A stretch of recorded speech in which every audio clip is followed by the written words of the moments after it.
was speaking to a friend this week about stories that had really captivated us, really got our attention, really made a difference to us. And she's a teacher. And she shared with me that her school had recently had an assembly on Captain Sir Tom Moore. We've got a little picture of Captain Sir Tom Moore. There he is. And it provided, she said, this assembly provided this amazing place of connection for her school the week before half term when they had this assembly. He had had such a long life.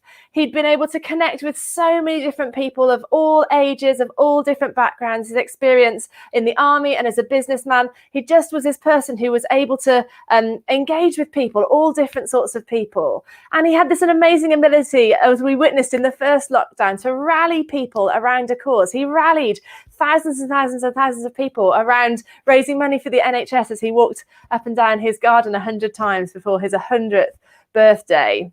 And she said that even last week, as they shared an assembly about Captain Sir Tom Moore, pupils and teachers were connecting together better over it. Parents were connecting with their children over this assembly. They had people learning in school, connecting with those who were learning out of school. Just this amazing experience of her school, all rallying around, all connecting over this story in a time of actual real disconnection, of real challenge, of real separation for everybody. Because connection really matters. As I've witnessed this morning with my internet, connection really matters. We were made for connection with each other. If we've learned anything in the last year, we've learned that connection matters. We've experienced the pain of separation from our loved ones in a new way. Connection matters.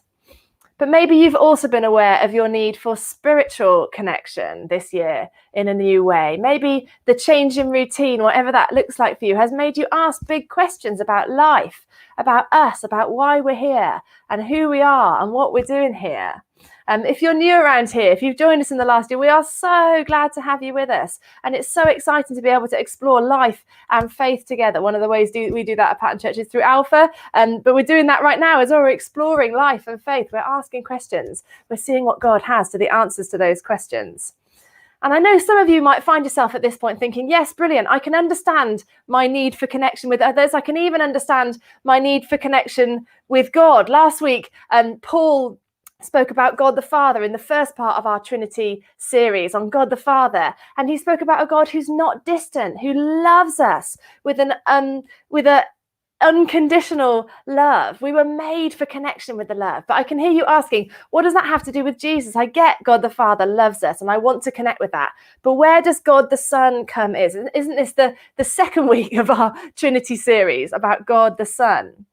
And it's actually in Jesus that we can experience connection with God. It's only because of Jesus that it's possible for us to have a relationship with God.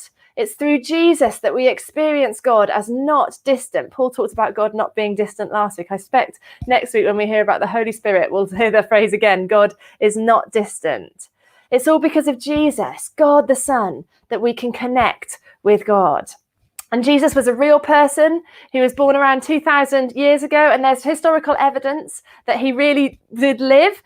Jewish and Roman historians, as well as what we can read in the New Testament about him, he was a real person. He knew everything about the human condition. He experienced the same joys and the same struggles as we do. But the witness of the Christians who wrote the New Testament was that he was also God. He was fully human and fully God. He said of himself, I am the bread of life. He is the solution to people's spiritual hunger, that need for connection with God. He described himself as the Son of God. He said, I and the Father are one. He performed astonishing miracles, and many of the Jews around him recognized him as the long-awaited and long-promised Messiah. And his life and his death and resurrection actually fulfilled over 300 Old Testament prophecies. Things that were expected from the Messiah were fulfilled in Jesus's life and death and resurrection. People 2,000 years ago and millions of people since have looked to Jesus and the good news and the hope that he brings. Now imagine for a moment one of your favorite famous people. It might be a film star or an author, or maybe your favorite Avenger or your favourite CBeebies character, depending on what you're watching a lot of at the moment. Someone who's famous or important or powerful. Have you imagined that person? And now imagine that one day someone knocks on your door and you open the door when all the COVID rules are finished and we're allowed to be in each other's homes again. You open the door and that person is standing there on your doorstep. And not only is that person standing there on your doorstep, they want to come in. And not only do they want to come in, they want to have a cup of tea with you. And not only do they want to have a cup of tea with you, they want to ask you about your life. And not only that, but they want to be your friend. Imagine that happening, this amazing person coming to your door and wanting to be your friend. And Jesus, the Son of God, came to earth to be our friend, to restore that relationship between us and God. We're going to look at a passage of a Bible that Jesus spoke about himself in his final days. He said these words, they're written down in John's Gospel, chapter 15. He said, "Greater love has no one than this, to lay down one's life for one's friends. You are my friends if you do what I command. I no longer call you servants, because a servant does not know his master's business. Instead, I have called you friends, for everything I learned from my Father, I have made known to you."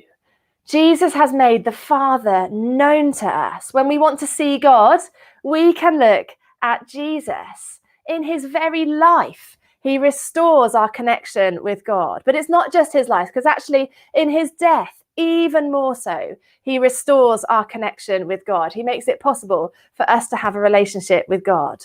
Jesus says, "Greater love has no one than this, to lay down one's life for one's friends." Jesus' love is the greatest of loves. It's at the heart of his life, and it's the heart of his death. And those people who Jesus spent the most time with, and those who were called sinners, they were outcasts. They were people who not necessarily had the biggest problems in life, but they certainly had the most visible problems in their lives. They knew about disconnection from God. They knew that the decisions that they'd made, or sometimes the decisions that other people had made, they knew that the lives they were living, the things that they got trapped in, excluded them from worshipping God in the temple. They were not able to get close to God because of those things in their lives. And the Bible describes this state of spiritual disconnection as sin. Sin covers all the stuff that gets in the way of us and God, all the stuff that God didn't make us for, all the things that don't come out of his love for us, that aren't good, that aren't going to bring us closer to him, all the things we were not made for, those things that we do and think and say that hurt others and hurt God and hurt ourselves, patterns we get trapped in, things we do to replace God in our lives. Every time we live as if God doesn't exist, or every time we choose to do life our way instead of God's way, the Bible says that's it, that's sin. That's the stuff that creates distance between humans and God. It's sin which is at the heart of our disconnection with God. When I was about 13, I got home from school one day and ate an absolutely enormous after-school snack. I still actually feel starving most days at about 3:45. That sense of after-school starvation has stayed with me. Anyway, this day, an absolutely enormous snack. And when my mum gave me some dinner at 6 p.m, I wasn't remotely hungry and I didn't eat it. And I got in a lot of trouble. And I remember being so gutted this day about this problem that I caused between me and my mum, because I'd eaten this snack. I'd made this decision that was not a good decision. And I wasn't the most dramatic of 13-year-olds, but I did have my moments. So on this day, I went upstairs to my room, closed the door behind me, and I found a really lovely notebook. I had a really beautiful notebook. It's like with old-fashioned sort of floral illustrations on the front and like gold around the edge of the pages. You know, those notebooks that you get gold around the edge of the pages. And I opened this, and at the top of the first page, I wrote crime and punishment. A little bit of drama. It's all good. And I wrote down what I'd done on one side. I made this little table, wrote down what I'd done on one side, eating an enormous snack after school, and wrote down what I was going to do about it. And I actually can't remember what I wrote down for this one, but it was something, some sort of behavioural change that would fix the problem, that would make a difference, that would stop me doing it next time, that would fix what was happening.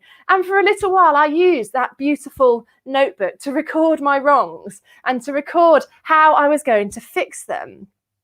I had this strong sense of broken connection, that time with my mum.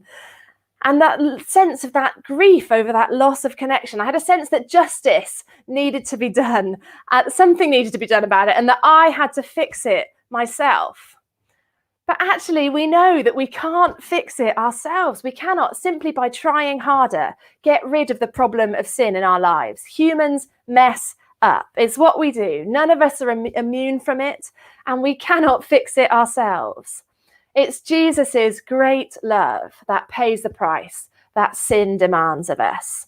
Here's what St. Paul wrote in his letter to the church in Rome. He wrote, "You see," it will come up on the screen in a minute, "you see, at just the right time, when we were still powerless, Christ died for the ungodly. Very rarely will anyone die for a righteous person, though for a good person, someone might possibly dare to die.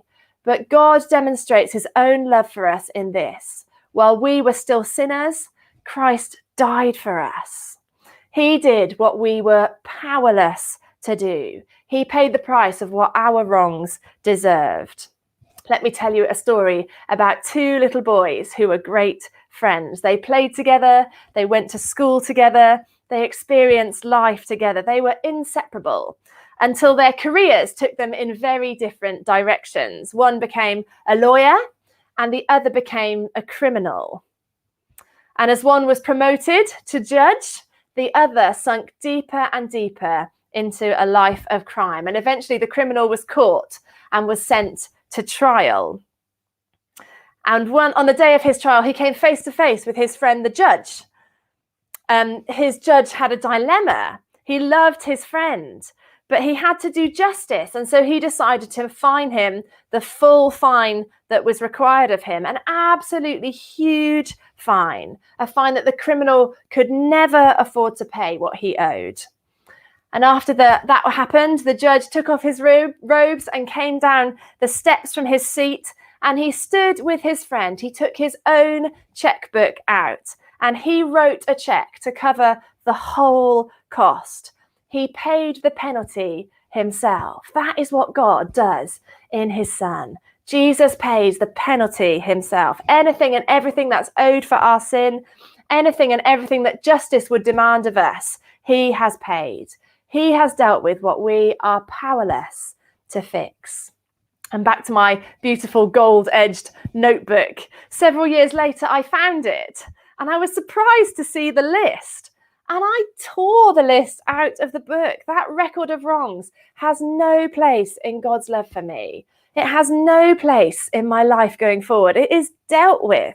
I do not need to live with my regrets or be ruled by my brokenness and my mistakes. I can live in life because Jesus has died and has risen to give me life with him, to restore that relationship with God, to connect me back to God, the connection that I was made for, I am designed for.